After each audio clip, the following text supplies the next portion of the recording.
Hello everyone, welcome to SC2 Noob School. As always, I'm Trebus, and today we got something a little different. What is this? 1, 2, 3, 4 players in this game. That's right, today is a 2v2 strategy, something people have been requesting for a while, but I haven't done because I feel like I don't know that much about 2v2.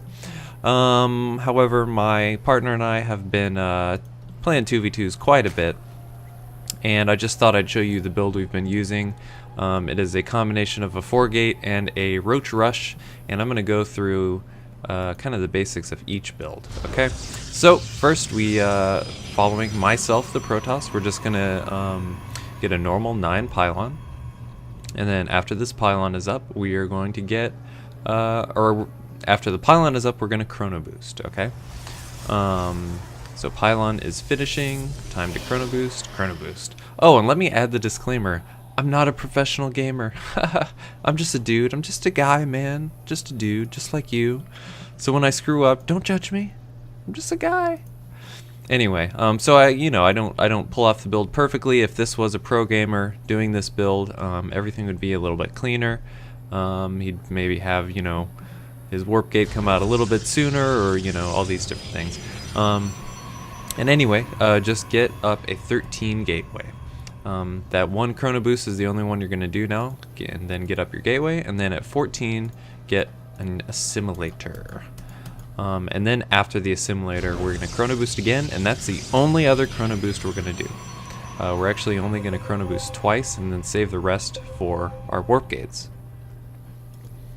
So actually I'm late on this chrono boost. I should have chrono boosted right after the assimilator. I was probably doing some silly shenanigans in his base right here. Most certainly. And then get a your second pylon up around 16, and when your gateway is up, you should hopefully have about 150 minerals.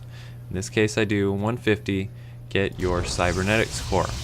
Okay, and then after this we're just going to have our eye on our mineral mark. We're waiting for 450 minerals. Also, we are going to make a zealot out of our gateway. This zealot is actually optional. You can choose not to make it or not, but as a rule of thumb, as soon as your zealot is coming out, we're going to stop probe production. No more probes. If you look at this mineral line, we've got everything nicely saturated. We don't need any more probes or it'd be oversaturated. So we're going to stop probe production and just wait right here for this 450 mineral mark. Okay. Also, when your cybernetics core is out, you need to immediately get warp gate. And then you can also get a stalker out of your gateway if you choose to do so. I did choose to do so in this case, so but yeah, the general idea here now is to get your warp gates up and get keep chrono boosting the warp gate research as much as you can.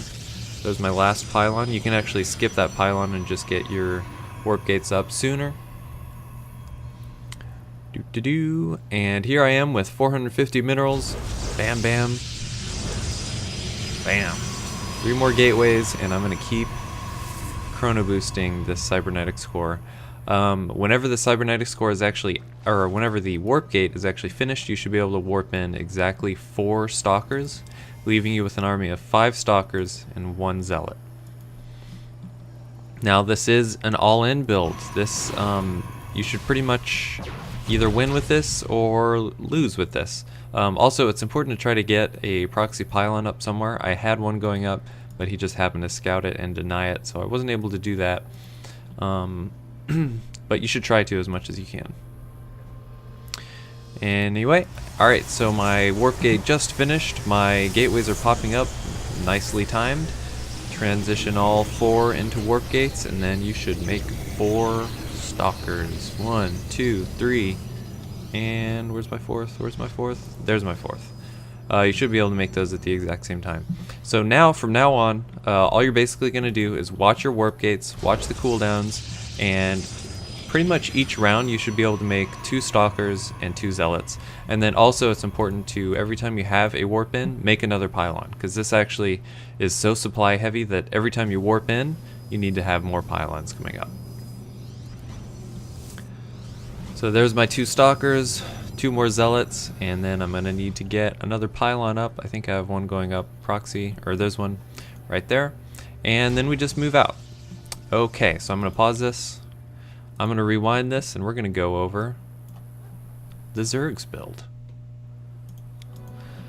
Okay. Alright, first idea of this build is to get, I believe it's going to be about a 12 or 13 pool, something like that. Just drone up until then. Drones. I guess he goes for a 9 Overlord.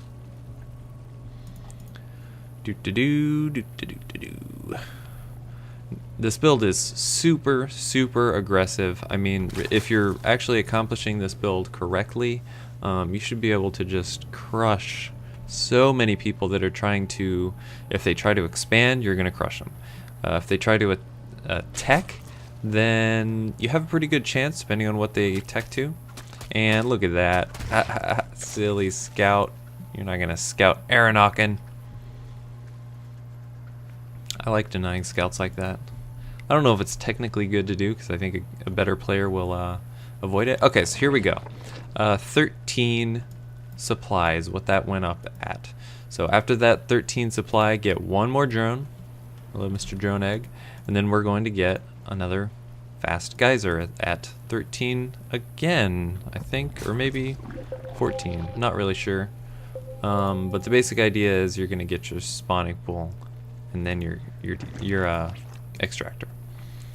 Okay, and then at this point just continue to drone up, waiting for the spawning pool to pop because we're going to get a queen as soon as the spawning pool is up. Also, as with any build, it's important to get your workers into the extractors as fast as you can, or as soon as it's up.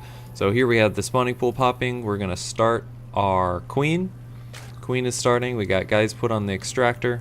And the next milestone we're going to look for, he's just making one set of Zerglings. It's really as much as you need right now. Whenever the queen is about at 75% complete, throw down your Roach Warren. And what this is going to do is it's going to nicely time out the timing between when your first larva inject comes off and when your Roach Warren finishes. So you can make all those first larvae into roaches. So you saw that Roach Warren went down at about 75% completion for the queen. Queen is going to do her little larva vomit. And watching these little bars right here, both of these should finish for the Roach Warren and for the larva vomit at about the same time. And then also your minerals will line up nicely so you can get 4 or 5 roaches. I believe it should be exactly 5 roaches. Also, notice the saturation is very much like the 4Gate. It's around, 16, 17, 18, 19, somewhere around there, drones. It's a good number. And you see on the production tab we got 4, 5 roaches coming out. And these roaches, notice relating to my warp gate, are actually faster than my warp gate. So he's going to have his roaches before me. I'll just have a stalker and a zealot. But when his roaches are hatching, you can see on my side my warp gate is getting very close to finishing. I actually didn't chrono boost it as much as I could have. Just a mistake on my part. And then the warping in comes, and let's look at the army tab. This is when, just look at purple and red armies. They just kind of start to skyrocket. With the Roach Rush, you're able to continually make roaches, just getting one gas and being fully saturated here. And then with the 4Gate, you can just keep on warping in stalkers and zealots. And I'm going to fast forward a little bit because we're about to just go in there and just crush some nerds. Crushing nerds with this build. Alright, roaches coming in. Now, one thing that I think is kind of key to 2v2 is I feel like there's a distinct attacker's advantage. Whereas normally in a 1v1 game, I'd say there's more of a defender's advantage. I think there's an attacker's advantage because you have so much more control on when and where the attack is going to happen. Now this is actually not the greatest attack. I should not have been going in there first. I should have let his roaches go in first. But I was eager, man. I wanted to kill. And then also it's important to get a proxy pylon going up as soon as you can so you can continue warping in units. And this is pretty much just going to snowball. You can see the Zerg tried to expand during all of this, so he's going to have quite a bit less minerals. You know, we got one of his warp gates. He only has two other warp gates in a robotics, and we're pretty much just going to win from here on out. Continually warping in next to my pylon wherever I can. And yeah, there's not too much more to this, just gonna speed up through it. We're gonna kill this expansion. He knows he's dead. This guy, only a handful of stalkers and one immortal, he knows he's dead. They tap out. So anyway, that's a really strong build. You really just need to focus on execution of the build, and you should be able to win a lot. A lot. So go into a unit tester, or not a unit tester, a build order tester, and just do this build, you know, 3 or 4 or 5 times. And yeah, you should be crushing some faces. Anyway, I hope you guys enjoyed this 2v2 strategy. If you want me to do more, leave me a comment. Also follow me on Twitter, twitter.com/TrebusSC2. Peace out, guys. GG.